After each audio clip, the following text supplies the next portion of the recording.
அதுவும் வெறும் தேங்க்ஸ் மட்டும் சொல்கிறது கண்டிப்பாக உங்களுக்குலாம் ரொம்ப போர் அடிச்சிருக்கும். இது எப்படி உட்காந்து தூங்காமல் கேட்டிங்கன்னு தெரியல. முதல்ல அதுக்கே ரொம்ப நன்றி. நடுவில் கையெல்லாம் தட்டி பாராட்டிருக்கீங்க, அது மிக்க நன்றி. இந்த படத்தை கேட்கும்போது ஒரு பெரிய பிரமிப்பும் நம்பிக்கையும் இருந்தது. இது எப்படி சாத்தியமாக போகுது அப்படின்னு ஒவ்வொரு படத்துக்கு முன்னாடி ஒரு பெரிய கேள்வி இருக்கும். சரி, நடித்து முடிச்சிருவோம். ஏன்னா கதை கேட்கும்போது மட்டும்தான் அந்த கதையோட அட்ராக்ஷன்ஸு, அதோட வேலை அந்த கதை அட்ராக்ட் பண்ணக்கூடிய பாயிண்ட்ஸ் எல்லாம் தெரியும். நடிக்கும்போது தெரியாது, அது வெறும் கேல்குலேஷன்ஸ் மட்டும்தான். நடித்து முடிச்சதுக்கப்புறம் எனக்கு சுத்தமாக தெரியாது இது எவ்வளோ தூரம் ஒர்க் அவுட் ஆகும். ஒரு 5% தெரியலாம். அப்புறம் வேறு யாரையாவது கூப்பிட்டு வந்து அவங்க பார்த்து எடிட்டரை கேட்டு, எடிட்டர் அசிஸ்டன்ஸ் கேட்டு, இந்த மாதிரிலாம் கேட்டு தான் இந்த சீன் ஒர்க் அவுட் ஆகுதா, அது புரிஞ்சிருக்கா அப்படின்னு யாரையா கேட்டு தெரிஞ்சுப்பேன் மொழிய.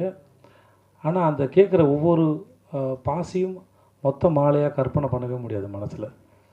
ஸோ ஆனால் ஓரளவு நம்பிக்கையோடு தான் நாங்கள் இருந்தோம். உங்களுக்கு ஷோ போகிற முன்னாடி வரைக்கும் நிறைய பேருக்கு போட்டு காமிச்ச ஒரு நம்பிக்கையில் உங்களுக்கும் பிடிக்கும். ஒரு ஆவரேஜ் இல்லை அபோவ் ஆவரேஜில் இந்த படம் வந்து எங்கள் தயாரிப்பாளருக்கு வந்து போட்டு காசை எடுத்து கொடுத்துரும் அப்படின்னு ஒரு நம்பிக்கையில் இருந்தோம். ஏன்னா என்னுடைய முந்தைய படங்கள்லாம் சரியாக போகாதனால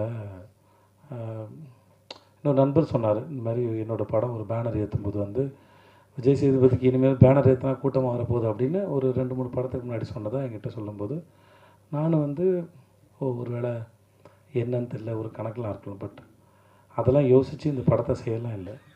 இது எந்த விதமான எமோஷனலுக்காகவும் இதை சொல்லவே இல்லை. இந்த மாதிரி நிறையா கேள்விகள் வந்து என்னை சுற்றி ஓடிக்கிட்டே இருந்தது.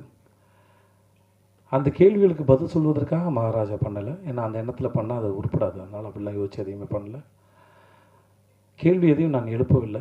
என்னை சுற்றி இருக்கவங்க தான் கேள்வி எழுப்புனாங்க, என்னை சுற்றி இருக்கவங்க தான் பதிலும் சொன்னாங்க.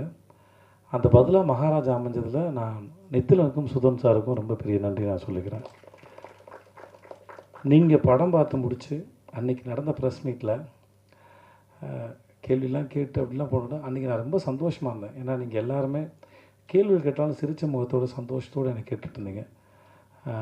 அந்த மூமெண்ட் நாளைக்கு மக்கள் பார்க்க போகிறாங்க. இன்றைக்கி நீங்கள் பார்த்துட்டு அந்த இரவு ரொம்ப இனிமையான இரவாக இருந்தது. அது முடிச்சுட்டு போய் அந்த மோஸ்ட்லி நான் பேசினலாம் உட்காந்து பார்க்க மாட்டேன். என் படம் பார்க்குறது எனக்கு கூச்சமாக இருக்கும்.